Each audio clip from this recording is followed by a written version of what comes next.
BC ರೋಡ್ನಿಂದ ಬಸ್ಸನ್ನೇರಿ Belthangady ಕಡೆಗೆ ಒಂದು 10-12 kilometre ದೂರ ಬಂದು ಈ ಆರ್ಚ್ ಹತ್ರ ಇಳಿದು ಆ ಸಾಲು ಮರಗಳು ಸೃಷ್ಟಿಸಿರುವ ಹಸಿರು ಚಪ್ಪರದ ಕೆಳಗಡೆ ಕರಾವಳಿಯ ಹವೆಗೆ ಮೈ ಒಟ್ಕೊಂಡು ಹಾಗೆ 1-2 ಕಿಲೋಮೀಟರ್ ನಡ್ಕೊಂಡು ಬಂದ್ರೆ ಕಾರಿಂಜ ಗುಡ್ಡದ ಕೆಳಗಿರುವ ಗದಾತೀರ್ಥ ಕೊಳದ ಹತ್ರ ಬಂದ್ಬಿಡ್ತೀನಿ. ಮಹಾಭಾರತ ಕಾಲದಲ್ಲಿ ಭೀಮನಿಂದ ಸೃಷ್ಟಿತವಾದ ಈ ಕೊಳದಲ್ಲಿ ಸೋಪು ಶಾಂಪು ಏನನ್ನು ಬಳಸದೆ ಹಾಗೆ ಕೈಕಾಲುಗಳನ್ನು ತೊಳೆದುಕೊಂಡು 355 ಮೆಟ್ಟಿಲುಗಳ ಚಾರಣವನ್ನ ಆರಂಭಿಸ್ತಾ ಹೊಟ್ರೆ ಸುತ್ತಮುತ್ತಲು ಮೇಳೈಸುವ ಪ್ರಕೃತಿ ಸೌಂದರ್ಯದ ಅಗಾಧತೆಯನ್ನ ಕಣ್ತುಂಬಿಕೊಳ್ಳೋದಕ್ಕೆ ಹೆಜ್ಜೆ ಹೆಜ್ಜೆಗೂ ನಿಂತ್ಕೊಂಡು ಹೋಗ್ಬೇಕು ಅನ್ಸುತ್ತೆ. ಪಶ್ಚಿಮ ಘಟ್ಟಗಳು ಕರಾವಳಿಯೆಡೆಗೆ ತಗ್ಗುತ್ತಿರುವ ಪ್ರದೇಶದಲ್ಲಿರುವಂತಹ ಈ ಪುಟ್ಟ ಗುಡ್ಡೆಯ ಅರ್ಧ ಭಾಗವನ್ನು ಹತ್ತಿದಾಗ ಪಾರ್ವತಿ ದೇವಸ್ಥಾನವನ್ನು ತಲುಪ್ತೀವಿ. ಪಾರ್ವತಿ ದೇವಸ್ಥಾನದಲ್ಲಿ ಪಾರ್ವತಿ ಹಾಗೂ ಗಣೇಶನ ಮೂರ್ತಿಗಳಿವೆ.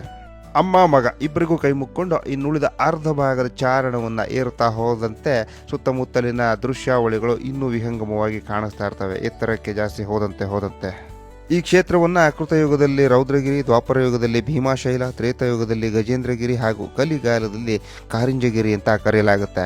ತಾಳು ಬೆಟ್ಟದಿಂದ ಒಂದು 20-25 ನಿಮಿಷಗಳ ಚಾರಣ ಅಷ್ಟೇ ತುದಿಯಲ್ಲಿರುವಂತಹ ಕಾರಿಂಜೇಶ್ವರ ದೇವಸ್ಥಾನವನ್ನ ತಲುಪಿಬಿಡ್ತೇವೆ. ರಾಮಾಯಣದಲ್ಲಿ ರಾಮಲಕ್ಷ್ಮಣರು, ಮಹಾಭಾರತದಲ್ಲಿ ಭೀಮಾರ್ಜುನರು ಭೇಟಿ ಕೊಟ್ಟಿದ್ದರು ಎನ್ನಲಾಗುವಂತಹ ಈ ಸ್ಥಳದೊಂದಿಗೆ ವಿಜಯನಗರದ ಸಾಮ್ರಾಜ್ಯದ ಕಾಲದಲ್ಲಿ ಕೆಳದಿಯ ಅರಸರು ಅವಿನಾಭಾವ ಸಂಬಂಧವನ್ನ ಹೊಂದಿದ್ದರು. ಪ್ರತಿನಿತ್ಯ ಮಧ್ಯಾಹ್ನ ಕಾರಿಂಜೇಶ್ವರನಿಗೆ ಮಹಾಪೂಜೆ ಆಗ್ತಾ ಇದ್ದ ಹಾಗೆ ವಾನರ ಸೇನೆಗೆ ನೈವೇದ್ಯವನ್ನ ಅನ್ನದ ರೂಪದಲ್ಲಿ ಕೊಡಲಾಗುತ್ತೆ. ಕಾರಿಂಜಗಿರಿ ಅಥವಾ ಇನ್ಯಾವುದೇ ಪ್ರಕೃತಿ ಧಾಮಕ್ಕೆ ಹೋದಲ್ಲಿ ಅಲ್ಲಿ ಪ್ಲಾಸ್ಟಿಕ್ ತ್ಯಾಜ್ಯವನ್ನು ಹಾಕಿ ಹಿಂಗೆ ಗಬ್ಬೆಬ್ಬಿಸ್ಬೇಡಿ ಅಂತ ನಿಮ್ಮಲ್ಲಿ ಕೇಳ್ಕೊಂತೇನೆ.